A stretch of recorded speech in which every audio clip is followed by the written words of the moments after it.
आचार्यगण इसमें टिक्का करते हैं कि भगवान एक बार पकड़ लेते तो फिर नहीं छोड़ते, फिर जब तक वो मुक्ति नहीं दिला देते नहीं मानते।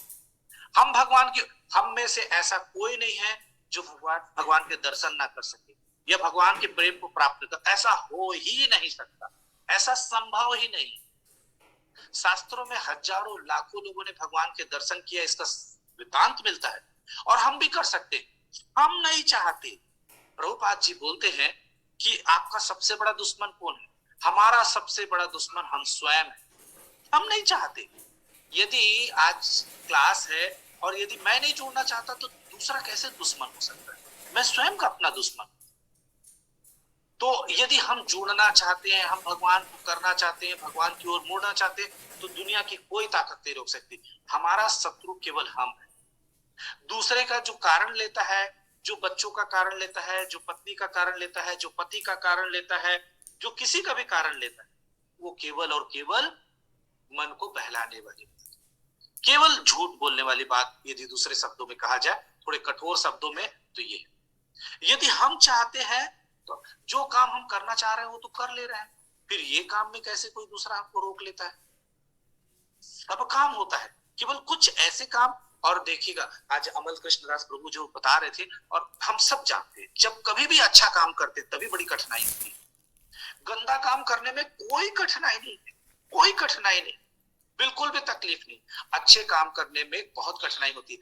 आप देखिए, आईआईटी के एग्जाम को निकालने के लिए बहुत मेहनत करनी पड़ती है, लेकिन एनआईटी के एग्जाम के लिए उतनी मेहनत नहीं करनी पड़ती, और गवर्नमेंट इंजीनियरिंग कॉलेज के लिए उससे भी कम मेहनत करनी पड़ती है, और प्राइवेट कॉलेज में एडमिशन के लिए कोई मेहनत करने की जरूरत नहीं, बड़े आराम से एडमिशन। देखिए कैसे, तो इसी तरीके से, और जो जितना मेहनत करके आगे बढ़ा है उसको उसके पास आउट होने के बाद उतनी अच्छी नौकरी मिलती है।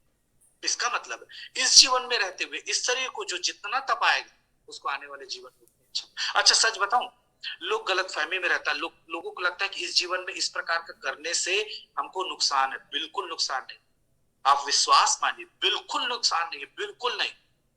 अखिलेश प्रभु शायद जुड़े हो तो जानते हो, हम लोग कई बार यूनिवर्सिटी में बैठे रहते हैं और वो आज पिज्जा ऑर्डर किए, बड़े उससे शान से बोलते पिज्जा ऑर्डर किए और वो खा रहे हैं। वो समझ ही नहीं पा रहे हैं ये नरक का रास्ता है। वो आपके शरीर को स्वास्थ्य दे ही नहीं सकता। ये सारे जंक फूड है, ये सारे जंक फूड जो माताएं रोटी सब्जी बना के खिलाती, देखिए उनके बच्चे। और दूसरी बात, हम में से कई लोग बहुत सारा प्रयास करते हैं अपने आप को स्वस्थ रखने के लिए, बहुत सारा प्रयास करते हैं। एक प्रयास बस की जरूरत है, सच बताऊं, केवल एक प्रयास की जरूरत। हम सब देखिए, आप नली रोज साफ करें, लेकिन रोज उसमें कचरा डालते रहेंगे तो उस नली को साफ करने का कोई फायदा नहीं। हम में से बहुत लोग बहुत कठिन प्रयास करते रहते हैं, लेकिन उसका कोई फायदा नहीं। उसका कारण क्या है? आप शास्त्र सम्मत कार्य कीजिए। आप जो डॉक्टर बोल रहे हैं वैसा काम तो कर रहे हैं कि वो वॉक करना है, हर 4 घंटे में खाना, वहां गए वहां खाए, तो हमारे शरीर को प्राणवायु को कार्य करने के लिए समय नहीं मिल पाता डायलिसिस के। तो इसलिए हम लोगों को क्या करना चाहिए? एक संयम के साथ अपने जीवन को जीने के लिए करना चाहिए। ठीक है, इस पैराग्राफ से एक और महत्वपूर्ण बात समझ आ रहा है, भगवान के प्रति कितना समर्पण है, ऐसे हम लोगों को होना चाहिए। हम में से कितने लोग हैं जो सवेरे हम नहीं प्रसाद पाए हैं या हमारे बच्चे को खाना नहीं मिला तो हम कितना दुखी हो जाते हैं, अरे वो सवेरे उठा नहीं है, आज सवेरे से कुछ खिलाया नहीं है, वो शाम को नहीं खाया। लेकिन क्या हमारे भगवान जो मंदिर में बैठे हैं उसके लिए हम इतना बेचैन हो पाते? यदि नहीं तो सोचने की बात है। आज से हम लोग ये चीज सोच सकते हैं कि मेरे लड्डू गोपाल भी तो दिन भर से बैठे हैं, उनको तो दूध नहीं दी, उनको दीजिए और फिर बच्चे को पिला दीजिए, क्या बुरा है? हम भगवान को अपने घर किस रूप में रखें? जैसे हम अपने घर में कोई बुलाए और उनको बहुत अच्छा सा जगह दे दिए और उसको बोले ये रूम बहुत सुंदर आपके लिए, रूम एसी भी लगा है, जो चाहिए सब, लेकिन उनसे किसी चीज के लिए बात नहीं करें, किसी चीज के लिए पूछे नहीं, तो क्या उनको अच्छा लगेगा? वो क्या बोलता है, भाई मेरे को एसी मत दे लेकिन बीच में आके मेरे से बात तो कर ले। ऐसे हमारे भगवान है। उनको मंदिर में केवल हम बैठा दिए और उनके लिए कुछ नहीं करेंगे, उनका चिंतन भी हमारे इसमें नहीं है, उनका स्मरण भी हमारे मनस पटल पे नहीं है, तो फिर कैसे, फिर वो भगवान कैसे? उनसे संबंध स्थापित करना, मंदिर में भगवान को बैठाना नहीं है, उनको अपने दिनचर्या के सेंटर पे रखना। जब हम जाते हैं, जैसे घर में सबसे बुजुर्ग उसको बोल के जाते हैं ना, वो बुजुर्ग को और कुछ नहीं चाहिए, जब हम जाते तो बोलते ना मैं जा रहा हूँ, बाबा मैं जा रहा हूँ, मामा मैं जा रहा हूँ, बस वो क्या बोलते, इतना ही बता के जाओ, बता के आओ क्या बना रहे हो, आज मैं ये बना दूं, आज ये, तो इतने से ही वो खुश होते। ऐसे ही हमारे साथ भगवान का संबंध होना चाहिए। हमारे भगवान को हमको मंदिर में स्थापित करके भूल नहीं जाना चाहिए। सवेरे एक बार अगरबत्ती लगा दिए और थोड़ा सा मिश्री चढ़ा के भूल गए और सोचे कि भगवान से मैं जो मांगू वो सब दे, ऐसे कैसे अच्छा होगा? ये तो हमारा स्वार्थ हो गया। तो हमें अपने भगवान के साथ कैसा करना चाहिए? हमें अपने भगवान के साथ कैसा व्यवहार करना चाहिए? उनके साथ संबंध बनाना चाहिए। उनको रोज अपने दिनचर्या में जब नहाते हैं तो उनका स्मरण करना चाहिए कि भगवान, मैं नहा के बहुत सुंदर भगवान का पट खोलने जाऊंगा, भगवान का पट खोलना चाहिए, खूब सुंदर भगवान का पूरा अच्छे से ऊपर से नीचे तक पूरा दर्शन करना चाहिए। उसको अपने अपने चित्त में बैठा लेना चाहिए भगवान।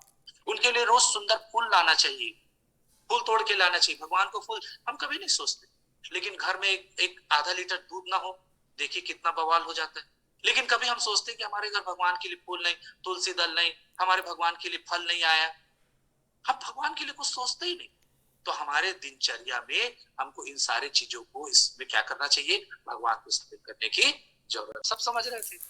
पूतना उसका वध करने के लिए आई है, लेकिन फिर भी भगवान ने स्वीकार किया क्योंकि वो कुछ देने आई थी। एक बहुत सुंदर बात निकल के आई, क्या? पूतना कुछ देने आई थी, लेने नहीं आई थी। मैं आज अपना स्तन पान करा, और उसमें कौन सा विष लगाई थी? हलाहल, जो कि सबसे सबसे ज्यादा विषाक्त होता है। तो अपने स्तनों में क्या लगाई थी और क्या बोली थी कि मैं स्तन पान कराती हूँ? मतलब भगवान को देने का भाव रखी थी। और भगवान ने जो देने के भाव रखते हैं ना, भगवान उसको कभी वो नहीं करते, निराश नहीं करते। लेकिन वो दे क्या रही थी?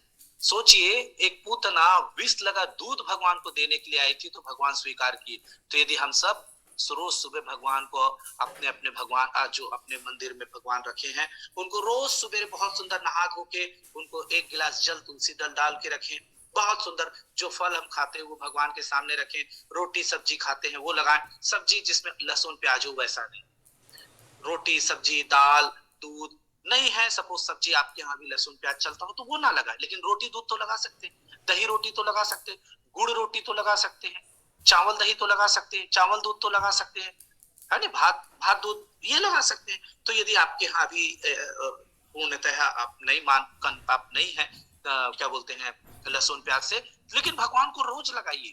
एक रोटी बनाते हैं ना, नहा धो के सुंदर भगवान को भोग लगाइए, और देखिए आपके जीवन में उस प्रसाद को खाने से कितना जीवन में परिवर्तन आता है। आप महसूस कीजिए, आप अनुभव कीजिए। भगवान की आंख बंद करने के भी 2-3 कारण इसमें बताए। आंख बंद कर लिए, ऐसे ऐसे को तो मुझे देखना भी नहीं है। कैसे को नहीं देखना है? जो मानव कल्याण का कार्य नहीं कर रही थी, वो असुरी प्रवृत्ति की थी और छोटे छोटे बच्चों को मार दिया करती थी। तो ऐसे लोगों को भगवान पसंद नहीं करते, ठीक है ना। दूसरा कारण भी कितना सुंदर। अच्छा मालूम, ये भगवान के पास जब जाती है पूतना, तो बहुत सुंदर तिलक लगाए रहती है और गोपी ड्रेस पहनी रहती है। और भगवान जब गोपी ड्रेस और तिलक ये सब देखते हैं, और माता यशोदा जब उनको देखती हैं, तो माता यशोदा कृष्ण को उनके गोद में दे देती। तो भगवान को कौन गोद में ले सकता है? जो वैष्णव ड्रेस में होगा। यहाँ से शिक्षा मिलती है, और यही कारण है कि भगवान ने उसको स्वीकार कर लिया। वो भले मारने के लिए आया था, लेकिन भगवान ने उसको स्वीकार किया। इसमें लिखा ना बहुत सुंदर कि पूतना को भगवान तो सर्वव्यापी है, सर्वज्ञानी है, अंतरात्मा से भी जान जाते हैं, भगवान तो सब समझ रहे थे। पूतना उसका वध करने के लिए आई है, लेकिन फिर भी भगवान ने स्वीकार। इस लीला का आस्वादन भगवान स्वयं बहुत करते हैं, इसलिए इस धरती पे आते। इसके अलावा और कोई कारण, बाकी कारण वो सब गौड़ कारण है। मुख्य कारण भगवान अपने भक्तों को आनंद देते। और देखिए उसका एक और एक उत्तम कारण क्या है? जब भगवान इस धरती पे आके लीलाएं करते हैं, तो देखिए इस लीला का गुणगान आज हम कर रहे हैं, इस जूम के माध्यम से कर रहे हैं। आप सब अपने अपने जगह पे अपने अपने बिस्तरों पे बैठे हैं और इसको सुन रहे हैं, और भगवान के प्रति एक रुचि जागृत हो रही है, एक आसक्ति भगवान के प्रति आपकी, हमारा आकर्षण बढ़ रहा है, और भगवान का जो प्रीति वो हमारे हृदय पे स्थापित हो रहा है। तो यदि वो लीला ना करते इस पूतना वध का, तो इस पूतना वध का वर्णन हम हजारों लाखों करोड़ों वर्षों से चला आ रहा है और चलता रहेगा।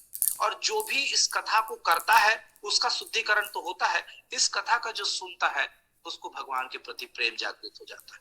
उसका प्रेम भगवान के प्रति आकर्षण बढ़ता है और लोग भक्त बनते हैं। बड़े से बड़ा जो नास्तिक भी हो लेकिन भगवान की इन कथाओं का लगातार रसास्वादन करते रहता है तो वो भक्त बन जाता है। ये उसके पीछे का कोई ज्ञान। तो देख रहे हैं आप इस कथा को, इस टीका को जब आचार्यगण की कथा और टीका के हिसाब से जब सुनते हैं तो ये बड़ी अच्छी लगती है। अदरवाइज एक हुआ दुआ अच्छा हुआ आए थे और पूतना को दबा के और भगवान मार दी, बस इतनी सी बात नहीं।